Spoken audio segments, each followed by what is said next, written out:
All right, everybody, we're live with Shelf Space, episode number 30. It's been a little bit of a break here for us, but there's a little something happening in the world at the moment. We're back. We got, as always, live from Montreal. We got Charles Hey everybody, and it's great to be back. and Gina from Toronto, Hello. wearing her Blue Jays cap, supporting the team. And of course, we have a special guest today joining us live from Hong Kong, Mr. HMO. This is Mufizal. Hey, hi. Welcome. Welcome. Thanks for having me. That's great to be back. So, welcome to the show. So, obviously, we're going to have a big focus on HMO and your products today, but it's hard not to talk about how the current pandemic is affecting. And we're going to focus on how it's affecting the statue industry and the pop culture side of things, hmm and some personal projects for you. And then we're going to go through just what are we missing the most. It seems like the whole year has been canceled, so we've got some good things to talk about. So let's start off. Mufizal was actually the first guest we ever had on the show. The very first one, way back when we first started this thing. And I think at the time, you were still in Singapore. Was it? That You was might have been. You might have been in Malaysia. You might have moved back to Malaysia, but you were still over in that part of the that. world. And you've, Oh yeah. I think that was it 2 years back? That means yeah, it was. It was. you guys started 2 years back as well, right? Yeah. Yeah. Well, So, yeah. anyways, Um, you've been traveling the world, doing a little bit of globe-trotting. So, yeah, can you tell yeah. us about some of your travels? So I think see because I work on many projects, right? So HMO is of course my lifelong dream, and that's something that I always want to have. And at some point in time, I want to go full force on it. But as a day job, I am a full-time professional game developer. If you guys didn't know, I am an art director. I used to be with Ubisoft Singapore. I was the art director for a lot of the Assassin's Creed title. But as a game developer, right, I think it's a very normal thing for game developers to be globetrotting. They travel around the world where talents are needed, and they jump from company to company, projects to projects, because it's all about what projects you're making, what company you're with, and where do you want to travel to. So basically, after Singapore, Ubisoft Singapore, I went back to Malaysia for a while just to settle down. Because there was a family event that happened. My mom passed, so I went back home, stayed there for about 6 months, and then after that, PUBG Amsterdam contacted me. I'm not sure if you guys, PUBG is a very big video game franchise. They contacted me, and they wanted me to come over to help them start a project and start a team. So that's where I went. I went to Amsterdam for a year to start up a project with PUBG, get their art pipeline ready, or the technical setup, and all that. And then after that, there was 1 year, and then after that, I came to Hong Kong because a good buddy of mine was running this company called Sandbox VR, where we do virtual reality experiences. So it's super interesting because what you do is you pay $40. Joe Rogan speaks about this company all the time. If you listen to Joe Rogan, he loves it. So you put on this gear with this motion trackers, with all sorts of camera movement, camera trackers, and then you embody the character. So you actually play with your friend. You see your friend as a virtual character. You see yourself as a virtual character, and you play at the retail store. So that was interesting. But and then COVID-19 happened. So now I'm here in Hong Kong working with Sandbox VR, and basically trying to see what's going to happen next. Basically, everything's kind I of like think we're all stand waiting to still. see what's happening next. Yeah, no kidding. Yeah, yeah. So, let's talk about Amsterdam a little bit. I mean, you got a little taste of winter there, I think, eh? Oh my God, I think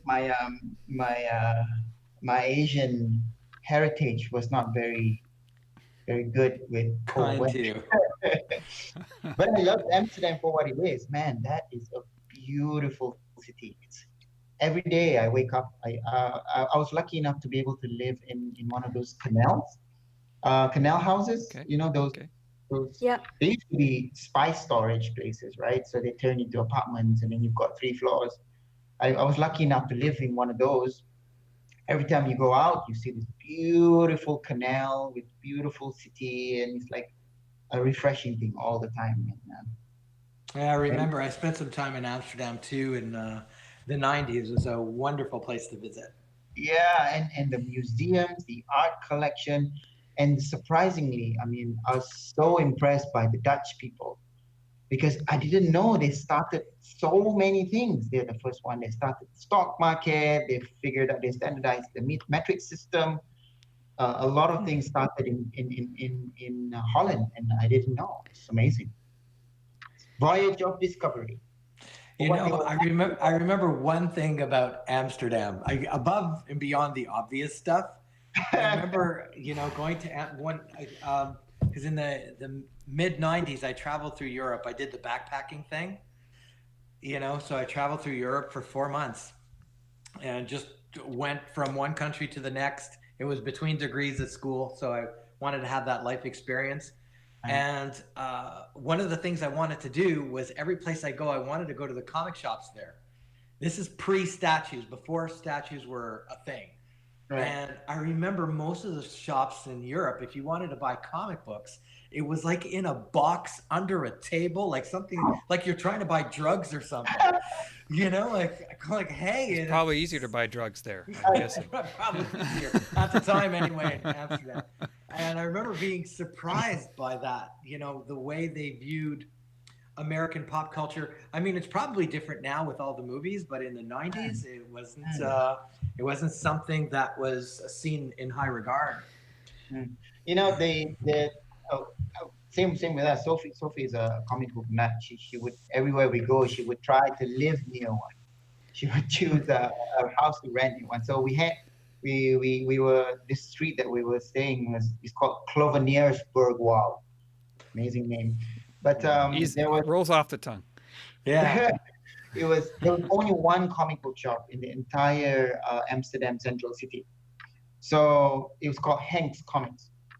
And because they're the only comic book shop around, all the comic artists and comic artists loves to visit Amsterdam, all the comic artists that visits Amsterdam goes to his shop. So he collects a lot of these signatures from very, very famous comic book artists, and he has a huge spread of signed copies of comic books and artwork. So if you guys ever want to check out some of this stuff, you go to Amsterdam, Oh, wow. around the city, Hang Comics, they have a lot of really good pieces. Great stuff. All right, so you left Amsterdam, you go to Hong Kong, and I'm guessing that you find out you're going to Hong Kong, you're thinking, okay, this is going to be great for your HMO business. Just because, it's closer for your QC trips than Amsterdam is, that's for sure, right? Yeah, definitely. Well, that is basically part of the plan. There's basically one of the main reason why I moved back here is because it wasn't working out in Amsterdam, and because a lot of the QC and the final outcome was dependent on me, and traveling from Amsterdam to China was a long way. So I said, okay, let's move back to Asia, closer to the factory, especially in Hong Kong. It's like a 30-minute train ride to Shenzhen, which is another 20 minutes to the factory, and I can just go back and forth whenever and wherever I like it. Of course, Is that a big job? The QC aspect of it. Like, do they really need that much policing? So, as an art director for video games, what I do is I control the start and the end. The middle, everybody else takes care of it. So I decide how it looks like. I decide what the direction is, what the visual pillars are, and I control the lighting, the textures, and the VFX because that is the final product. So I have to have very strict control over the final product. It's the same thing with the statue as well. So I design it, I sculpt it, I engineer it in ZBrush, I test print it, I work with James for the paint design. He's not going to paint every single statue, but he designs the paint. Mm-hmm. So then the process of making it, the factory takes care of it. Where I come in is the very end, where I make sure that the initial vision is implemented onto the end product. So it's not that they can't do the job. It's just because they need to be reminded what the original intent was. They need to be reminded. Just a I gentle love that reminder, wording. right? Yeah, no, So polite. because They need to be reminded. Just like yeah, my kids, you know, like replace the toilet paper. They need to be reminded. no, it's a gentle reminder. No, because when you are, I'm sure you guys realize this as well. Sometimes when you are part of a big project, you are given a very specific task, but you don't have the overall vision of the final thing or the overall vision of the big project.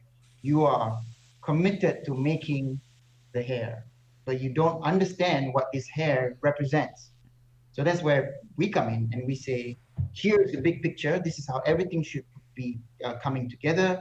And everybody needs to work towards this common goal rather than figuring out what the highlight of the hair is or how the face should be painted. It all has to come together. So that's where the QC comes in. It's not to see if the paint is bled or there's a scratch. It's more about, does this final piece match the original vision of what the product is supposed to be? And generally, how much reminding do they require? So we put in checks. So for HMO, we put in checks where they will need to make at least 5 to 10 samples. That's what we call artist proof, where then I come in and say, okay, you guys can do it. Because if those 5 to 10 samples don't match the original vision, they need to make it until it matches. And I have to go and sign off on every single piece. Okay. Then those 5 to 10 pieces goes on every art table. We call this long table where they make those statues as a reference to say, like, this is how the overall statue should finally look like. And they use that as reference. So generally that works out. And then I come in periodically. For example, like Morrigan, I went in like 5 to 6 times just to make sure that they follow the guide and they make sure that everything is, because Capcom wanted 7 eyelashes on Morgan. I think I spoke about this before. But all that. Yeah, So, since you deal with artist samples so often, what's your take on artist samples in terms of how much they're worth? Because in the collector community, people who have been around for a while, they say, you know what, it's the same thing as the final production piece, so it's not really worth much. Some people, who sort of come into the community think that it's more coveted, those artist proof statues. What's your take on that? okay, so it's true what they say, that it's basically the same as the final product if everything goes well, right?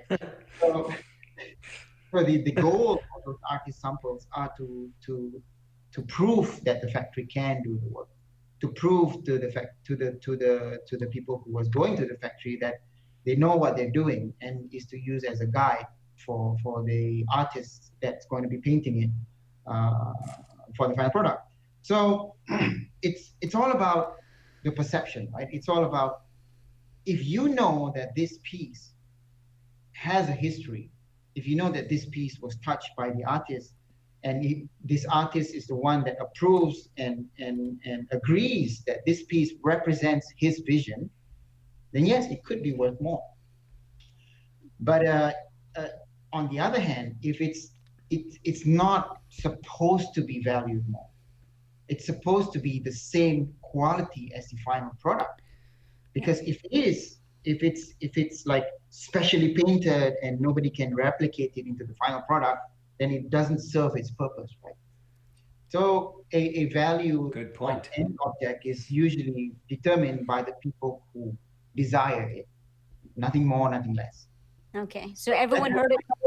Everyone heard it from the pro, from the expert. That's the take on this. They're worth Okay. the same, yeah. Okay, so you end up in Hong Kong. You're thinking this is a great thing for your QC. You're going to be able to do day trips in and out, look at your statues. It's going to be easy. And then, a little something happened called the coronavirus. And, everything kind of hit the fan, I guess, is the best way to put it.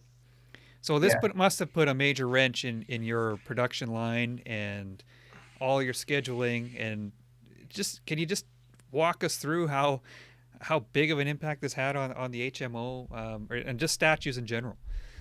I mean, you just to add to this, I mean, in China, I mean, they got hit first, right? And they're still dealing with it. So it's been really long term so Yeah. far, that side of the world. So it's a long topic for this one. So maybe I'll tell a story about in chronological order. So maybe then it's much easier to understand. So when first we heard wind of there's a virus that's coming, that was back in December when I was in Singapore. We were all in Singapore Comic Con. There was already wind of this virus happening. And because in Asia we were used to the SARS pandemic earlier on, we kind of like thought, okay, this is gonna come. We better get prepared. So come January, the factories already started telling us like we're badly hit. On top of the Chinese New Year holiday, where all the workers kind of went back to their home state, a lot of them couldn't come back because all the roads were blocked and all these artisans and all these factory workers that was in the hometown just couldn't come back to the factory. But the factory owner was getting ahead of the curve where he left back to his factory, to the factory that we're using, very, very early. And he told all those people, the important supervisors, all the highly skilled people to come back as fast as possible. And I think about maybe 30%, 40% of the workers basically made it out and was already back in the factory. But that is 2 months or almost 3 months of downtime for HMO, basically. Because just before everybody left for Chinese New Year, the whole industry, usually in the statue industry, everybody rushes products out or rushes things out before Chinese New Year hits, because we know that there's going to be a long downtime.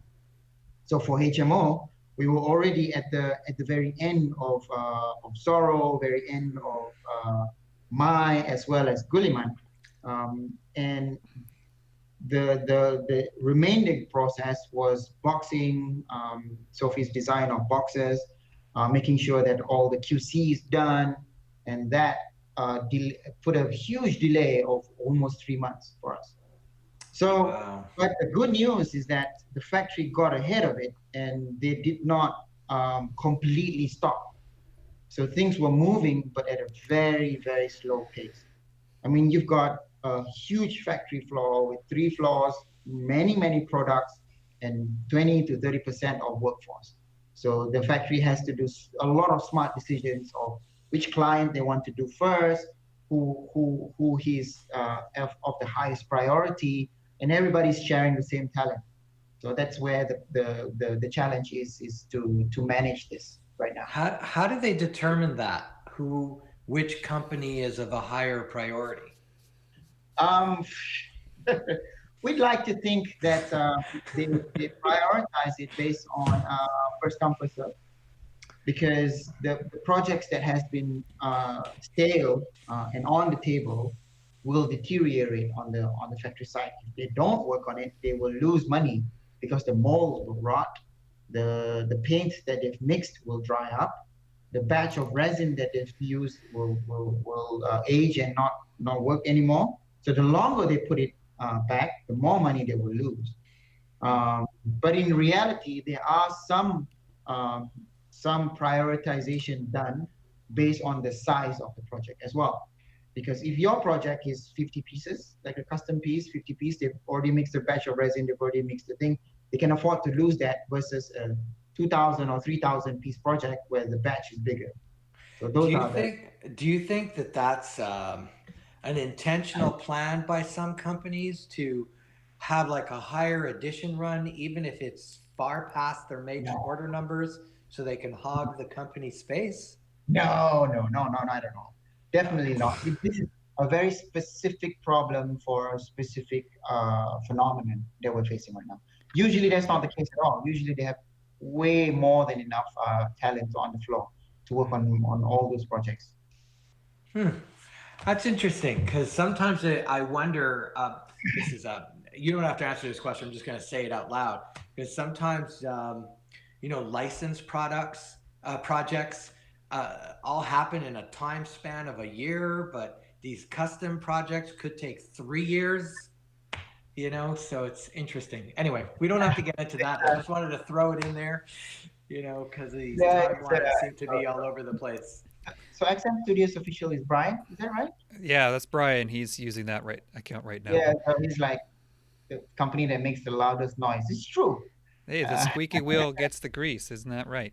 Actually, it's interesting. XM just released news that they've released 138 projects up until now since they started. It's holy smokes. Yeah, it's I messaged Ben and said congratulations. You've come a very, very long way from that very first statue that we talked about way before. Like I did their first Captain America. Yeah, I was going to say, if anyone's not aware, Mufizal was a big part of the early days of XM. And the wonderful Black Widow. Yeah, Black Widow, Captain America, Daredevil. I think Elektra also. Elektra. What other ones am I missing here? Is it Daredevil? Well, you did their early Spider-Man, right? They did some tweaks to it, but you did do the Spider-Man. Yeah, the web swinging one, yes. Yeah, and the Mary Jane one. And so the joint project, right? He's got his hands all over it. So how does I guess, are you allowed to travel to the factories now? Or are you still stuck at home? Like, how are you doing the QC now? Are they doing it sort of like what we're doing now, like Zooming the QC, or? So it's challenging. It's definitely challenging. So a lot of things don't work over mainland China, like Google. There's no Google. There's no Facebook. There's no Google Meets. There's no Google Hangouts. So it's very difficult. Some of the management softwares don't work there either. So what we had to do is we had to come up with a remote system where we have people in China that's helping us doing the QC.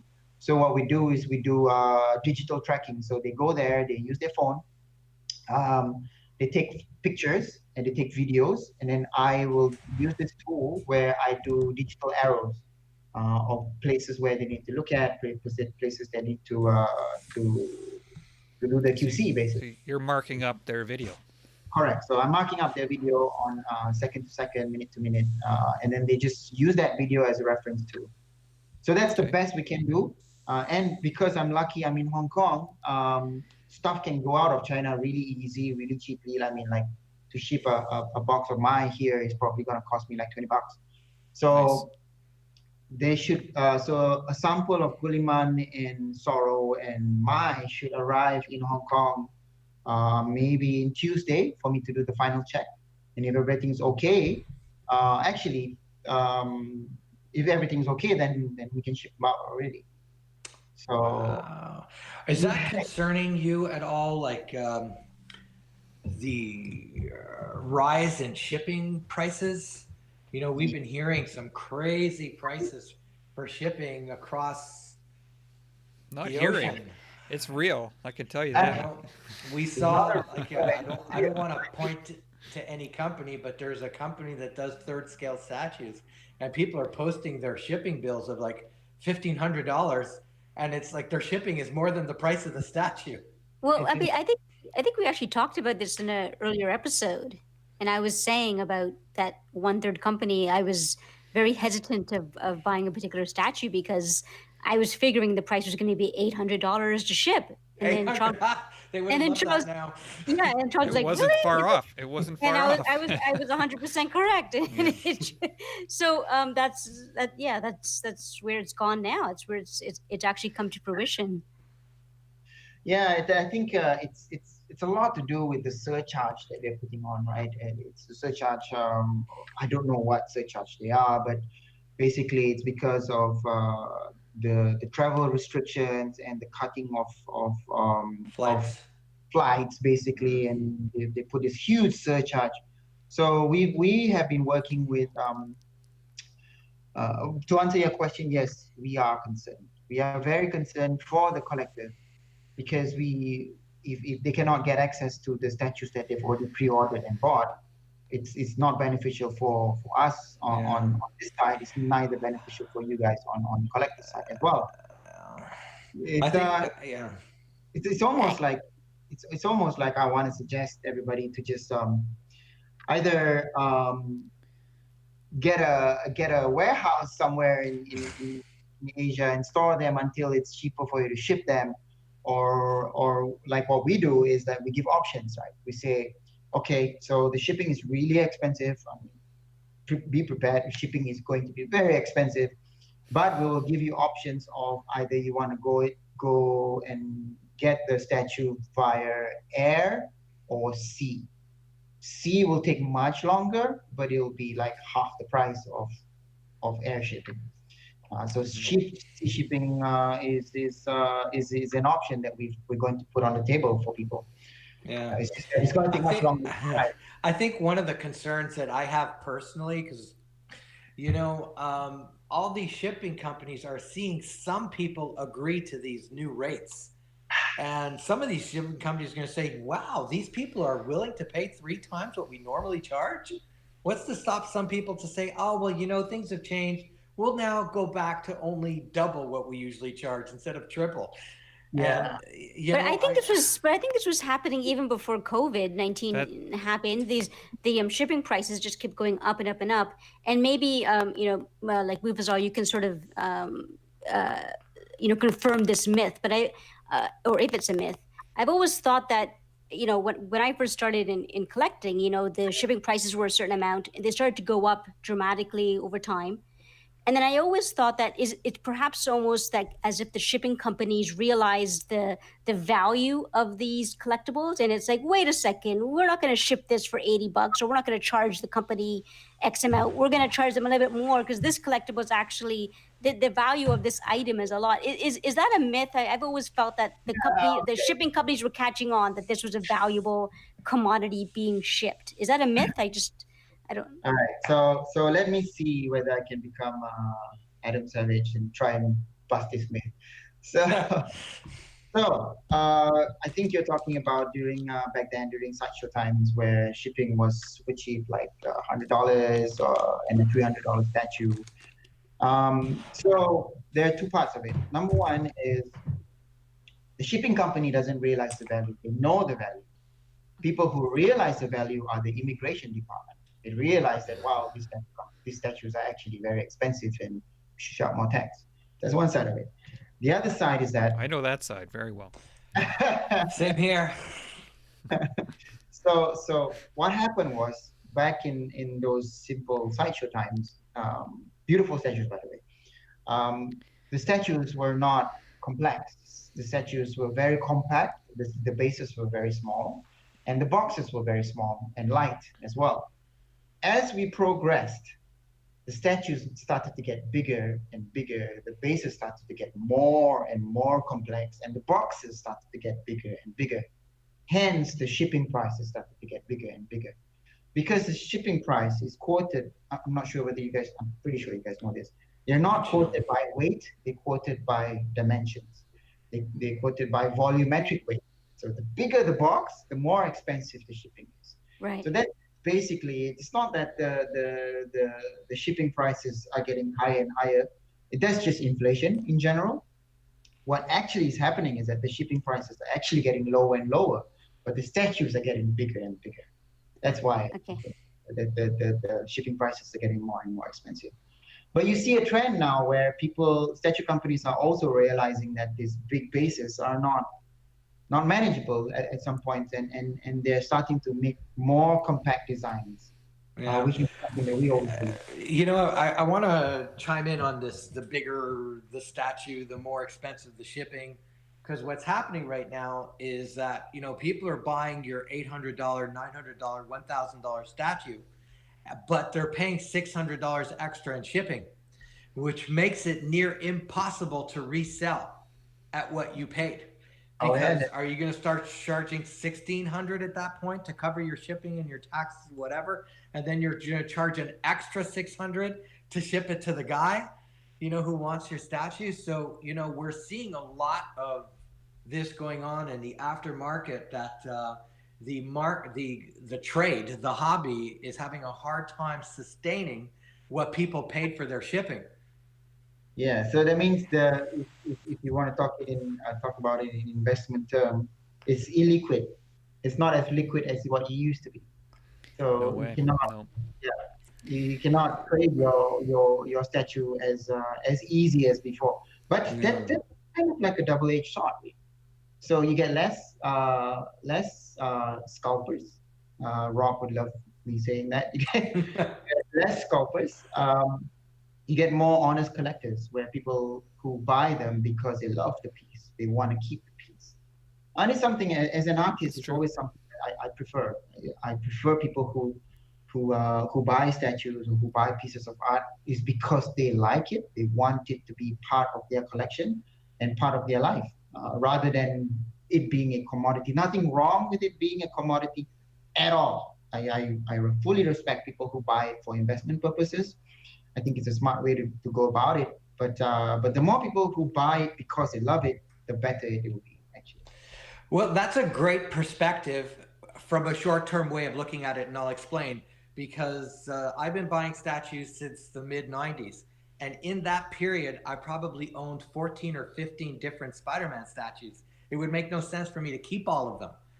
Right? That's So, not true. That's not true. I have like 20 Daredevils well, you're right not over there. well when it comes to that. Yeah. But the thing is that, what happens is that, like, I love all of my statues, but after a while, something nicer comes out, or something I like more comes out. And, I will sell the one that is now second place, right? Because I try to have the same number of statues in my house at all times. It won't go from 50 to 75 to 100. It'll stay at 50. So, a lot of times one comes in, one comes out.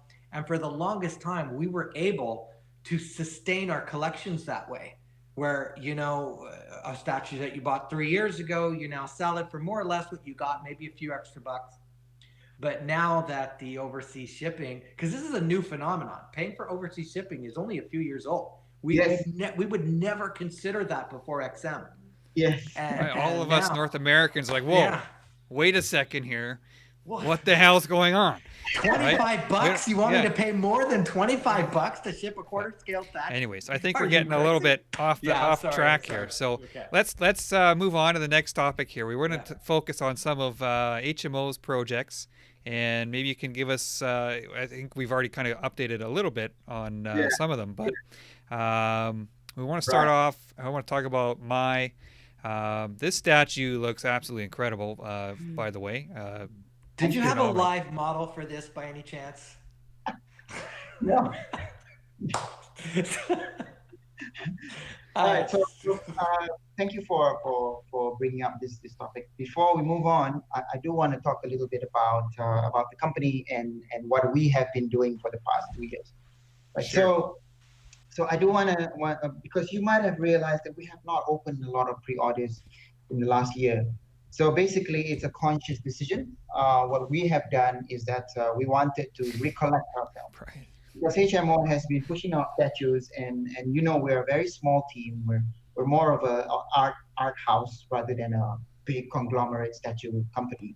So what we had was some backlog that we thought that let's stop all our pre-orders. Let's stop coming out with new designs. Let's take a step back and let's deliver all the stuff that we have on our backlog. And we've done that. We did that with Zero. We did that with excellent statue, by the way. Zero. Oh, thank you. Yep.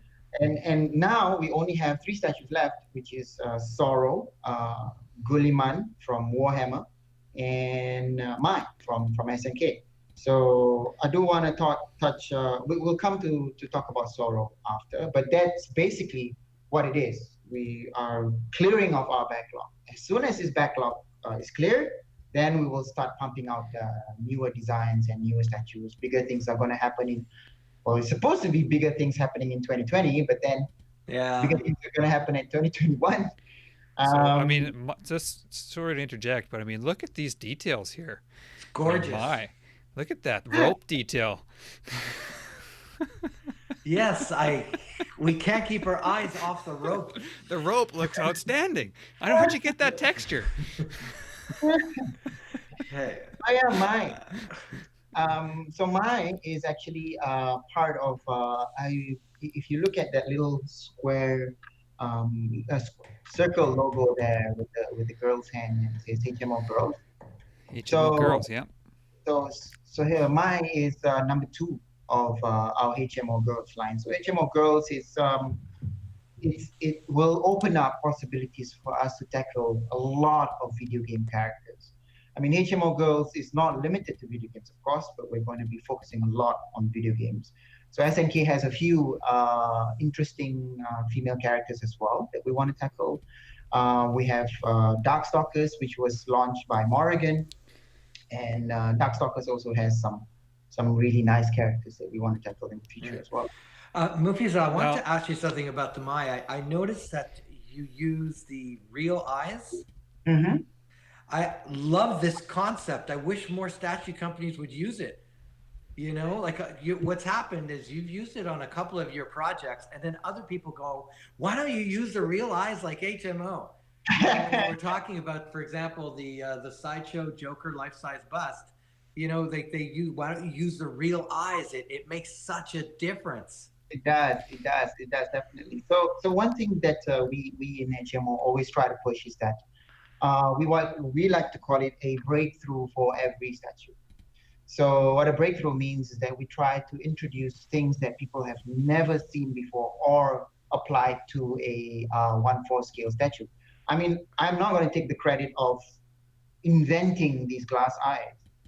I'm not the first one that's put glass eyes in toys before, but we are the first one that actually made it work for a 1/4 scale resin statue, mass market resin statue. So we were the first one to do that.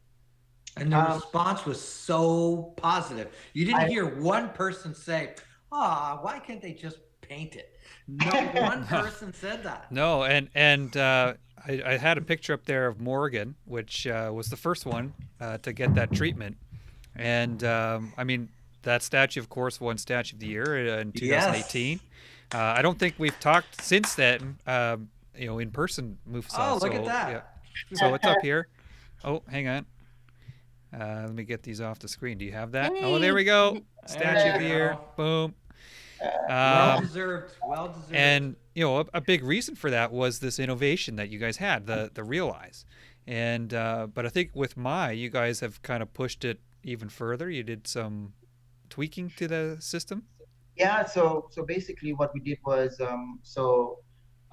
Real Eyes is a brand. It's a thing that we've created. It's a technique that we do to put these glass eyes, because the challenge is it's a lot of challenge, because number one is resin shrinks, right? It is not consistent throughout every single statue, because if you look at Charles Punisher at the back there, no two Punisher is the same. No two Punisher is the same. Every single statue is unique in its own way, because resin shrinks and expands depending on weather, depending on the mixture of the chemical and stuff like that. So the eye socket also shrinks and contracts. And a lot of the times, if you don't do the engineering correct, you don't do the fitting correct, what happens is that the eyes will go deep inset and it will not look natural. And moreover, you can't make the eyelids too thin, because resin will not be correct, because it shrinks, right? And so it's very complex. So how do you fix that?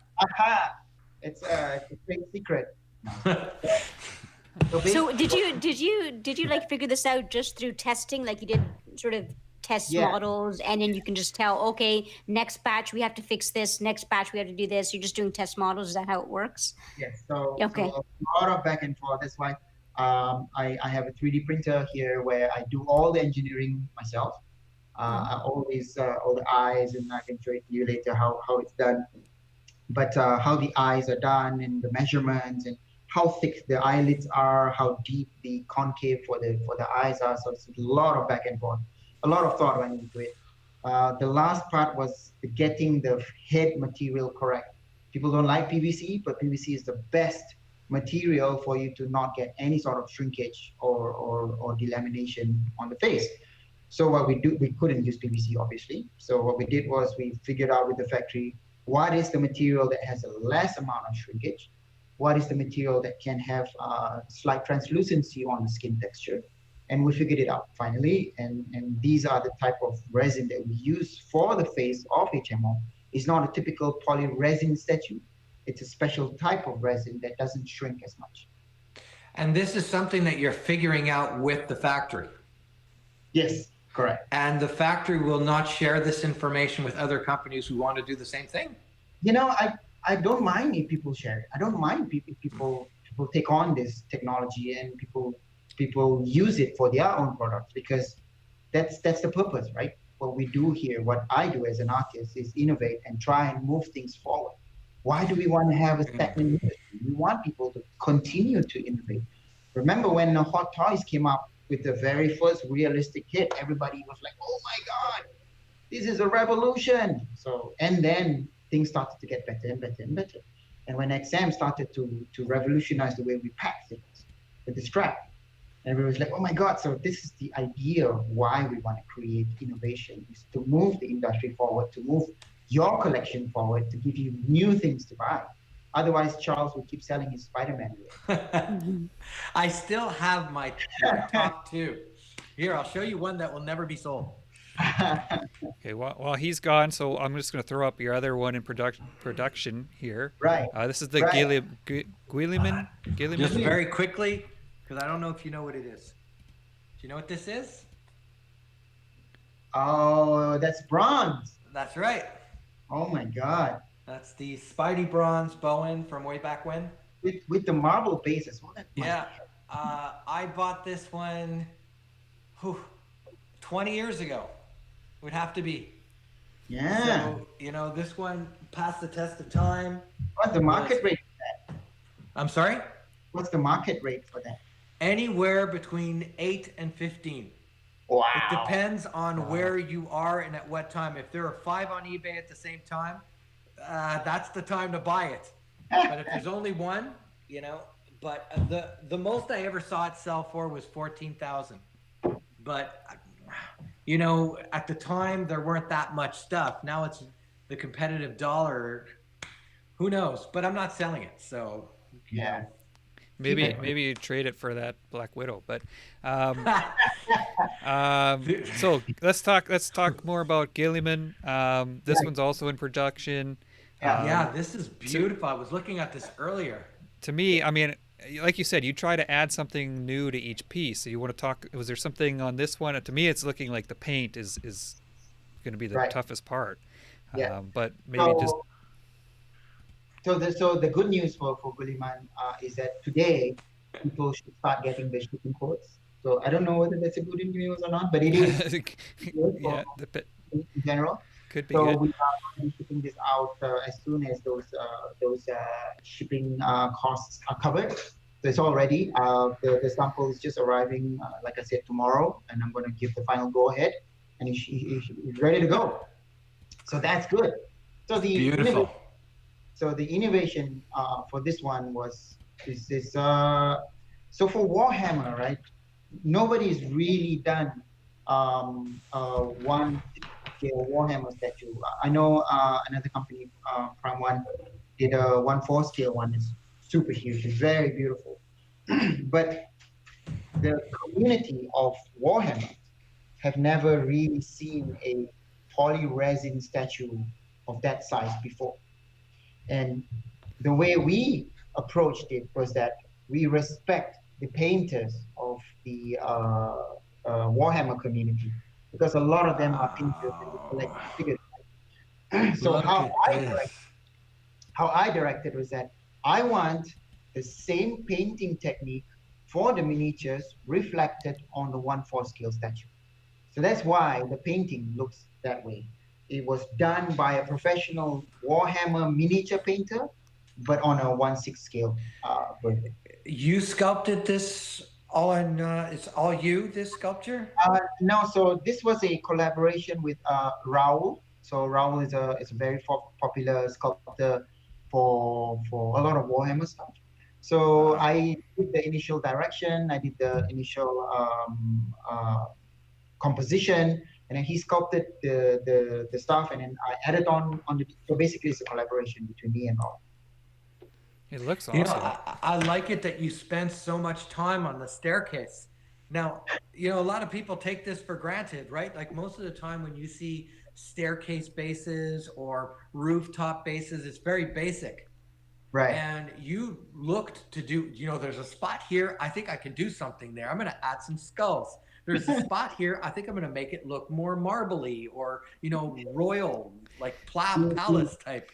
So I really like that you put in the extra mile on Thank you. making this look as striking. Because you see, I'm gonna say something, Mufizal. I'm not a big gamer like my compatriots here, but so when Like I see Gina. a statue, when I see a statue and it's a character that I'm not very familiar with, I get to appreciate all of it, right? Right. Because Right. I'm not mesmerized by Spider-Man's webbing. You know, I'm looking at the posing, I'm looking at the structure itself, and when I see that Warhammer, you just go, wow, you spent a lot of time making the visual really awesome from every angle. And that's a dedication. The good thing about I just want to jump back a little bit about Guilliman, because it's a very, very special project. So the thing about Warhammer is that it's got a long 40-year history, almost 50-year history of players, and what they call the the fantasy and the universe that they've created is very complex and very detailed.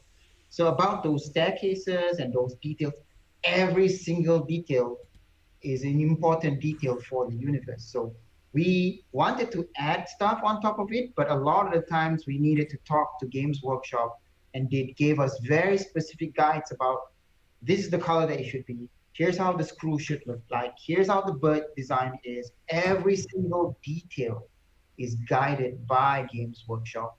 But the cool thing about Games Workshop is that they allow us freedom to explore as well. That's where you see what Charles was saying, like, oh, I see a spot here, I want to add a little bit detail there, and that's what they allow. So it's a really nice collaboration, and I'm really looking forward to making. I have one quick question before we get to the. Sorry. Just before we get to the other reveal, about the Warhammer statue, and because the painting of those miniatures is such a huge hobby, and there's so many amazing artists to do it. How did you find the right artist to collaborate to help paint that? I'm sure there's many professional Warhammer painters. How did you find the right one that you could collaborate with? So we worked with this company called Collective Singapore. So it's a very, very interesting story. So I had this guy. His name is Kenneth. He's with Collective Singapore. Collective is a painting company that does paints for Warhammer.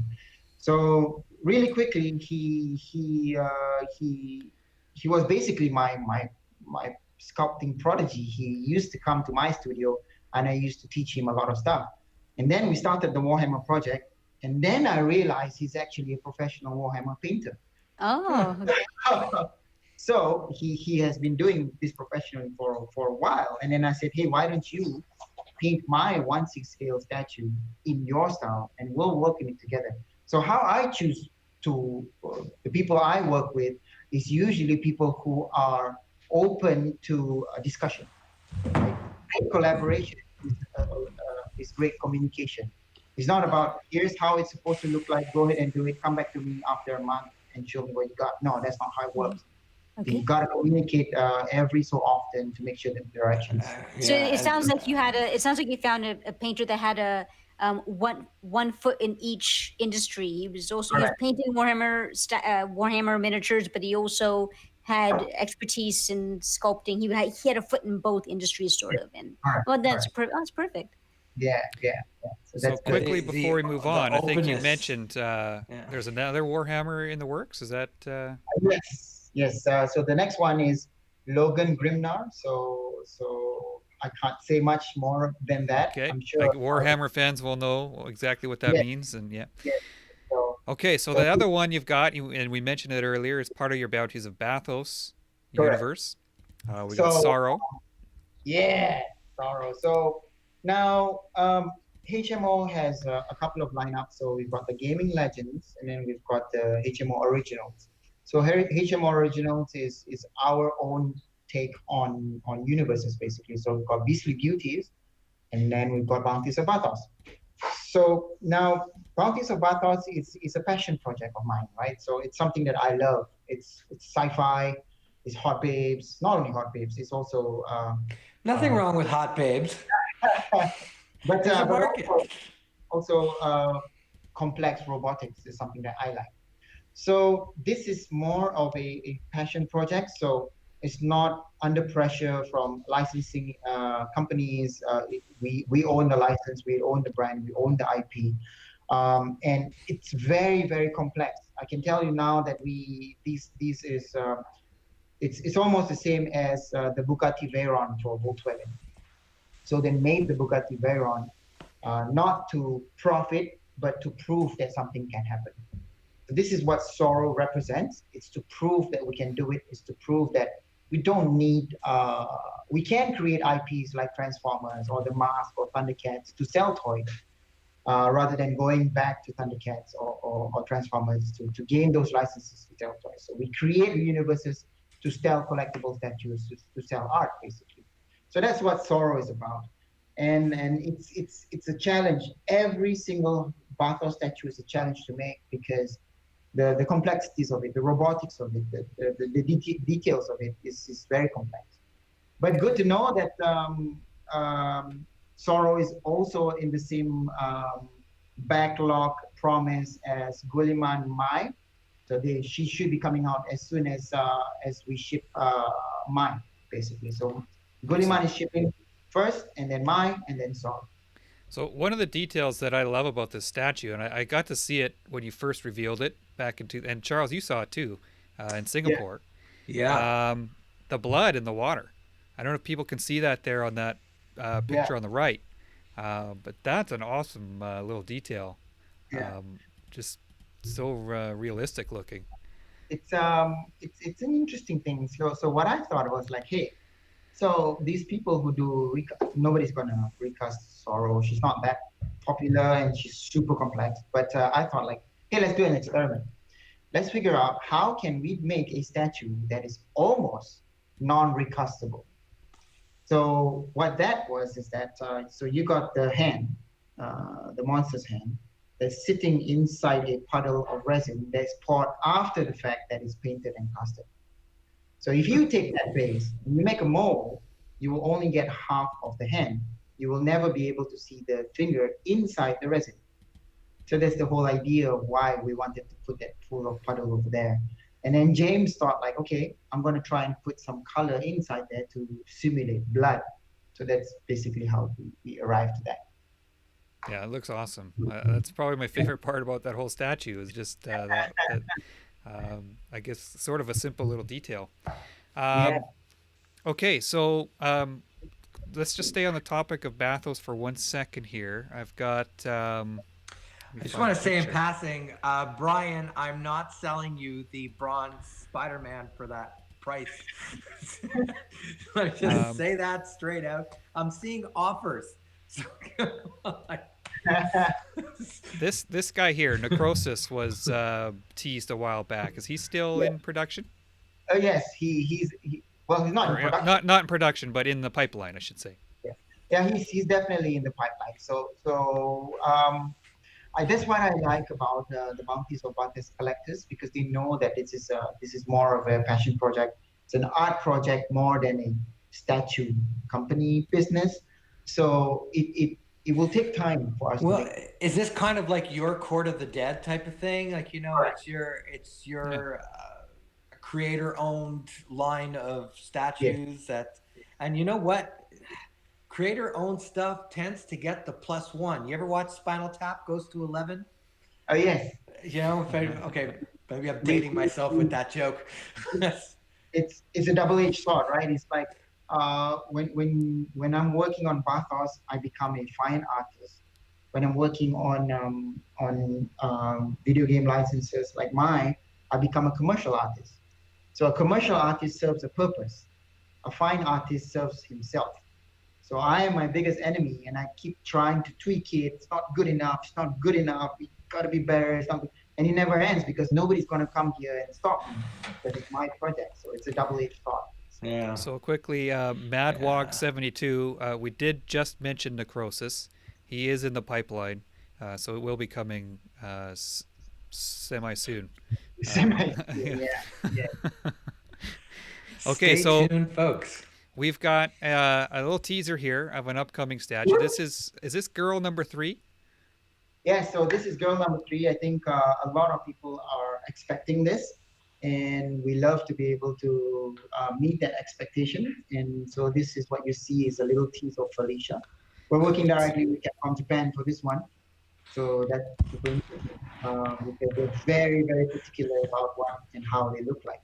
Right. So this is she's from Darkstalkers, is that right?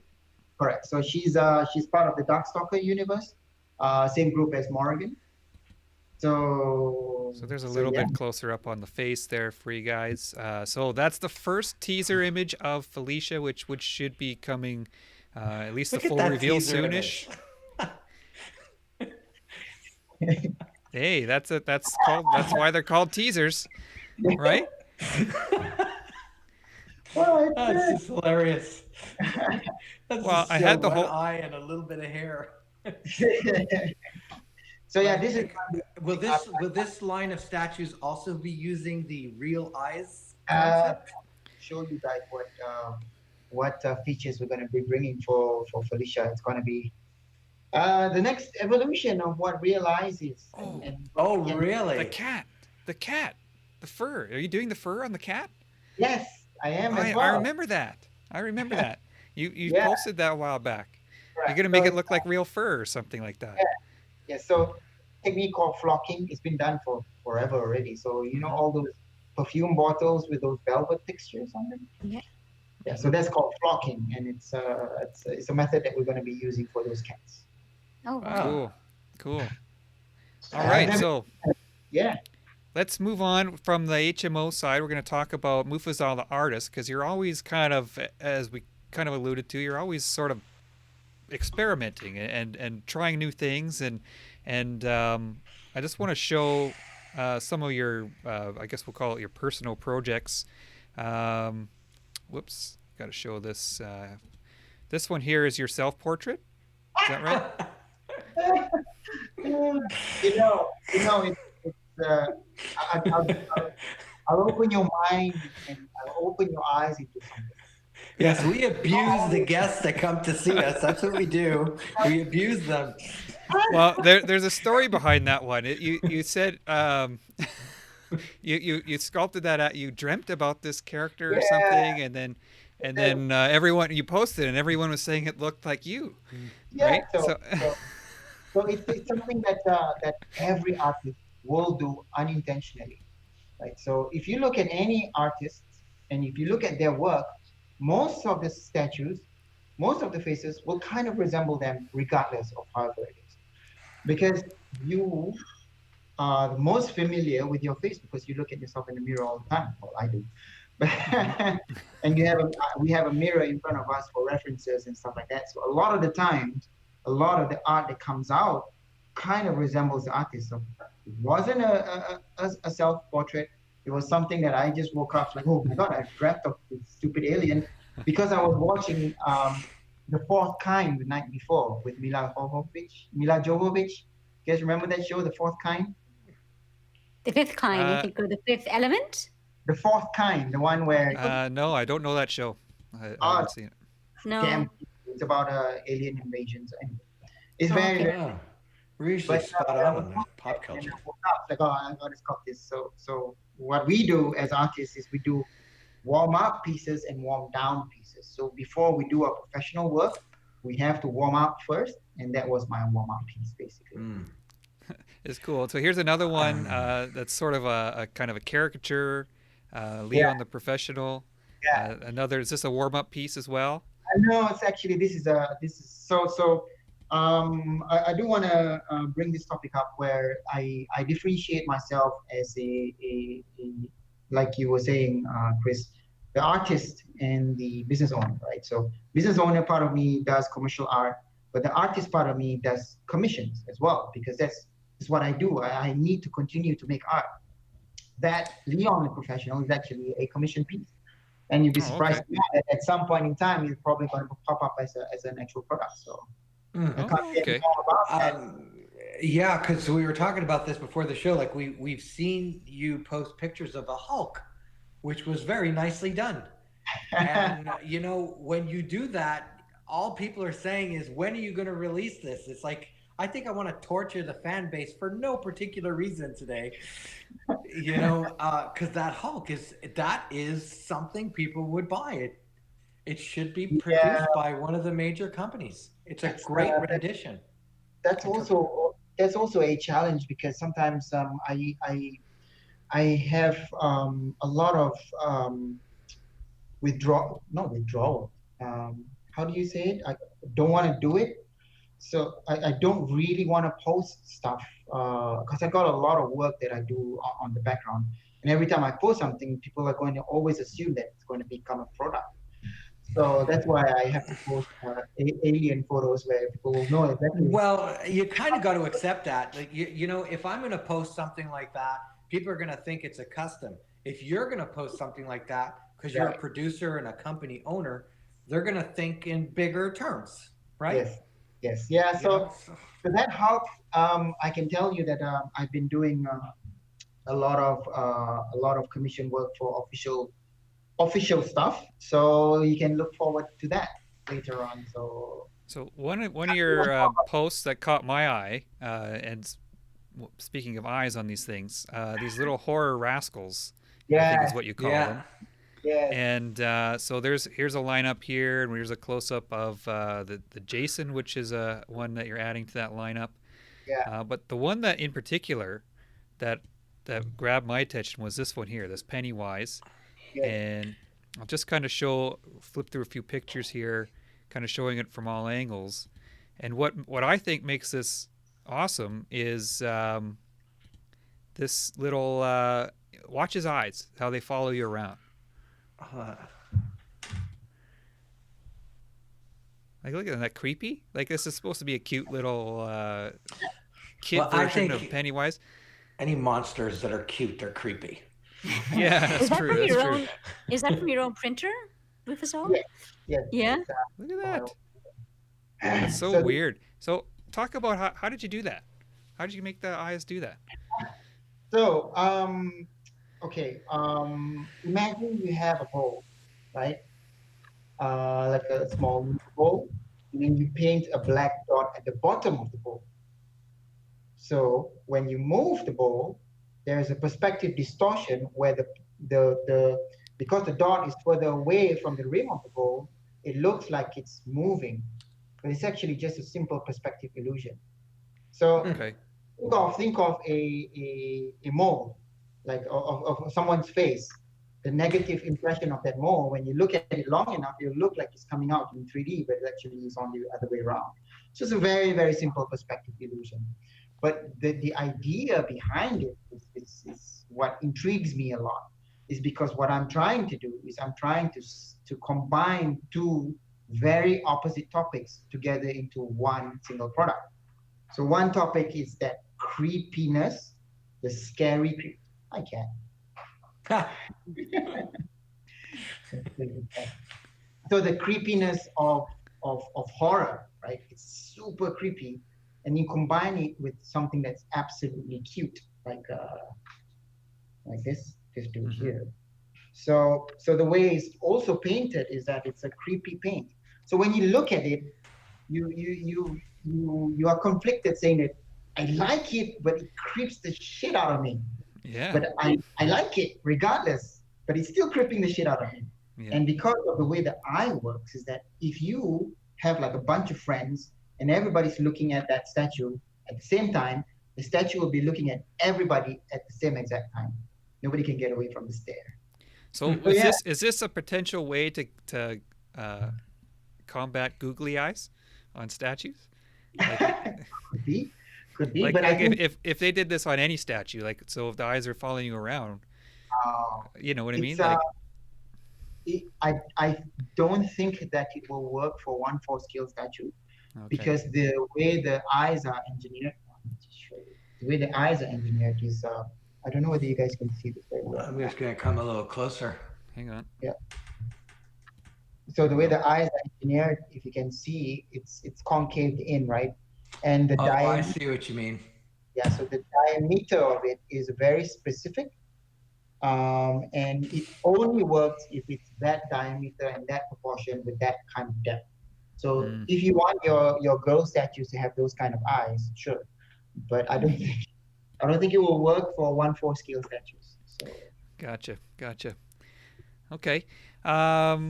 So any more questions about this topic here, Gina or Charles, before we move on? I'm kind of wondering how you sort of finalize those particular 4 characters. I mean, out of the horror genre, there's just so many to choose from. Are those do those happen to be your favorite Oh, characters right. from horror movies, or?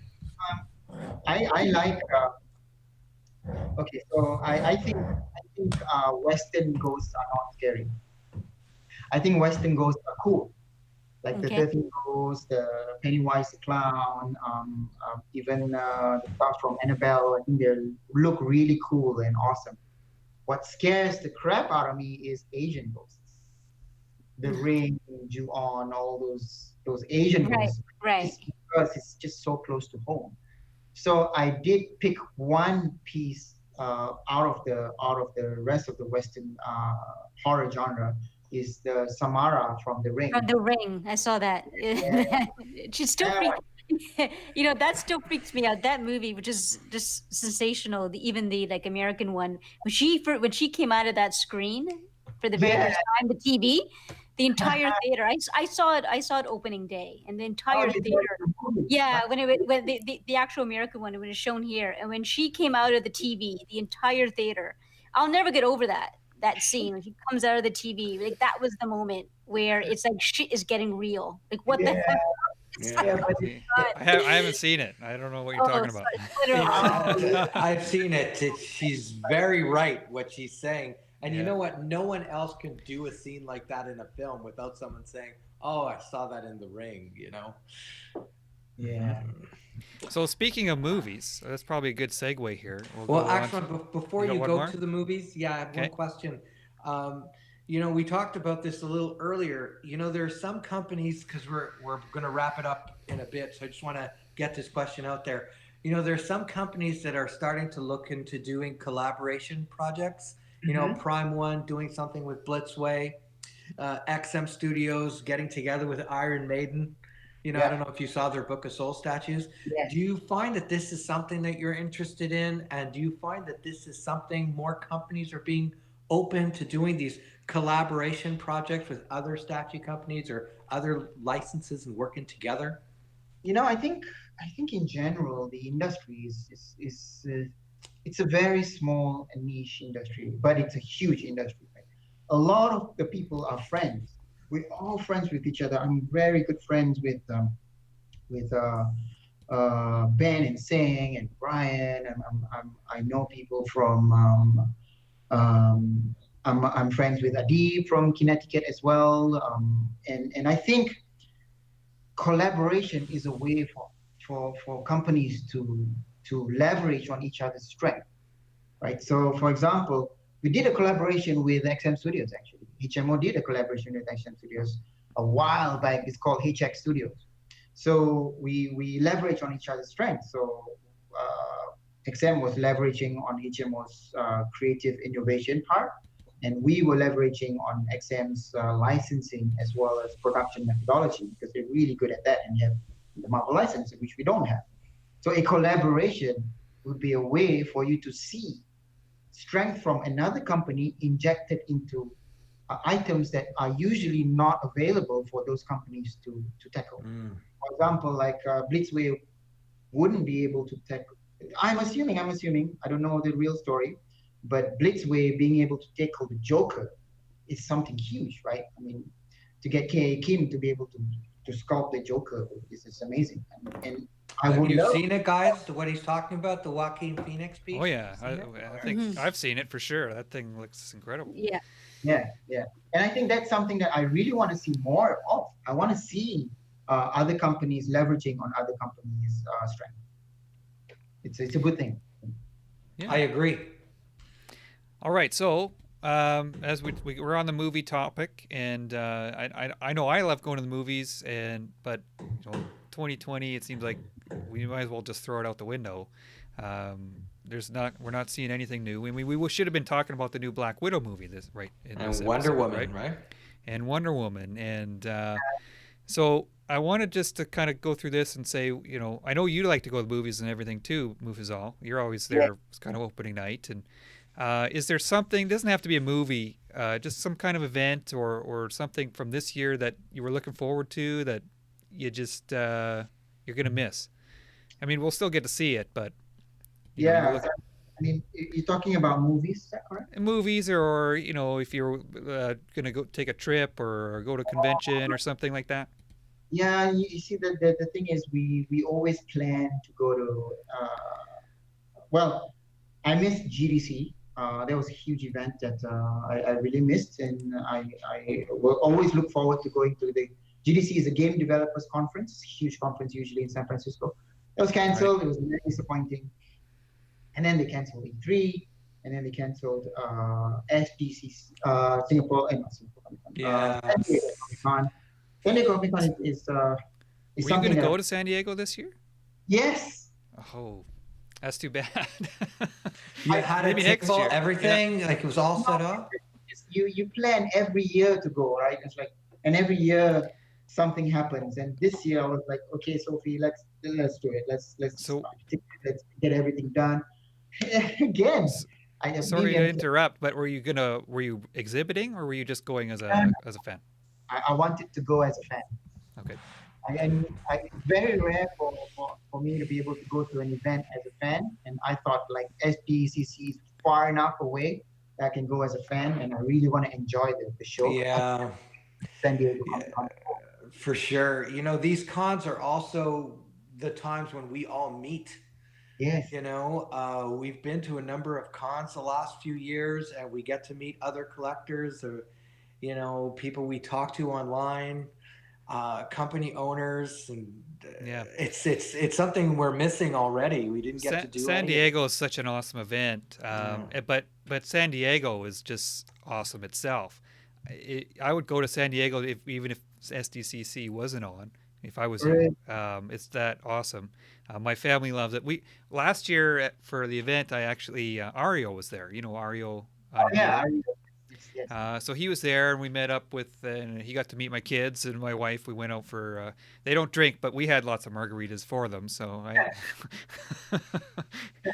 so I mean, like Charles said, they're a great event. It's the best part about the conventions is meeting these people that you talk to and. It's networking, because you never know what outcome you will get.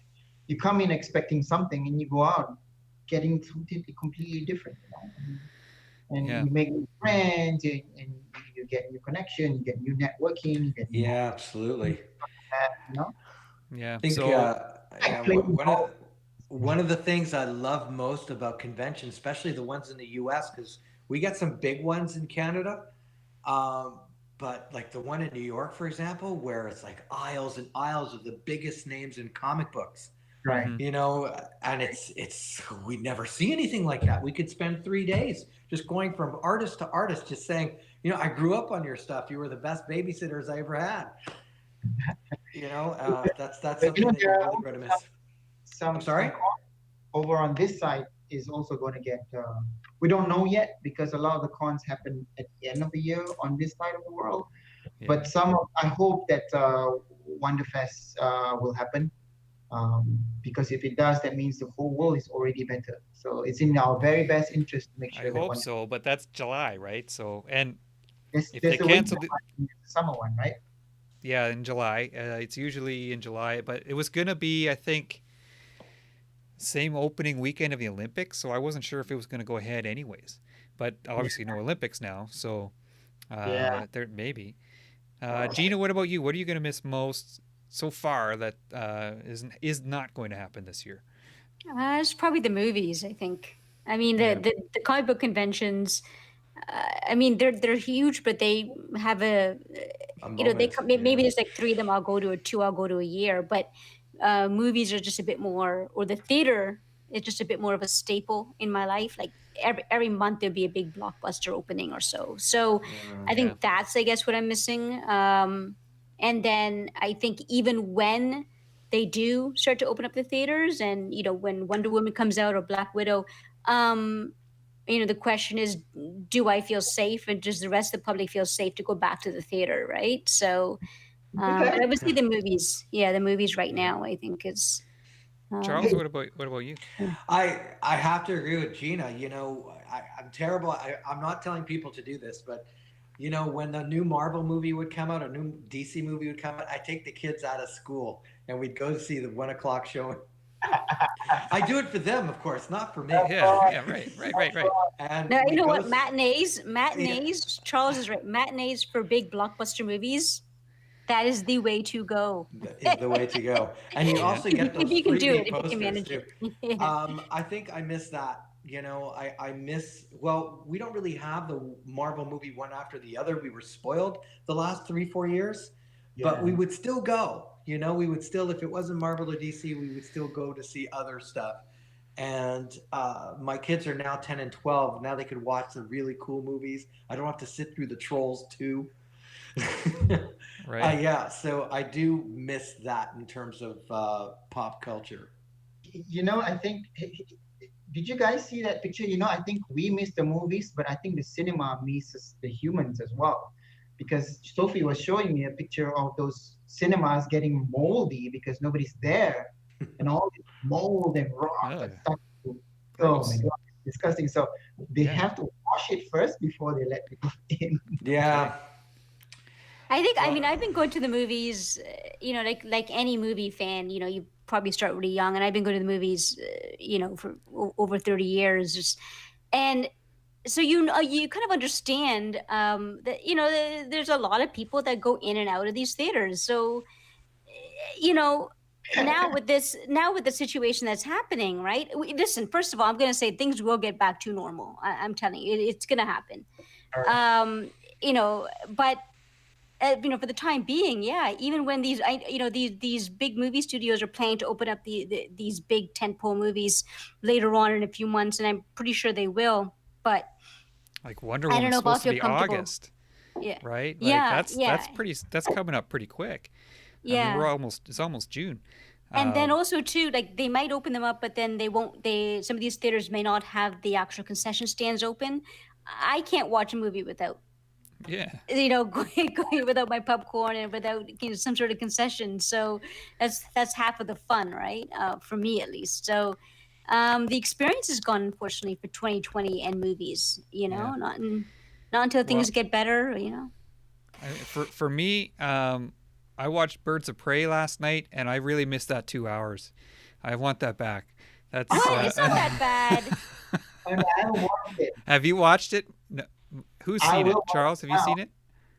I have it on disc. We haven't watched it yet. Yeah, You I know, bought I it too, and we watched it last night, and So it's I don't find it. I found it okay when I saw it, and then yeah, in retrospect, I'm realizing, yeah, it's probably um not that great and whatever. But then I think I don't understand why like other movies get movies that aren't so high up in terms of intellect and script get so much more accolades. Like Venom, I didn't find Venom was a great movie either, but people seem to love that movie, and then they go and they shit upon Harlequin. I don't get it.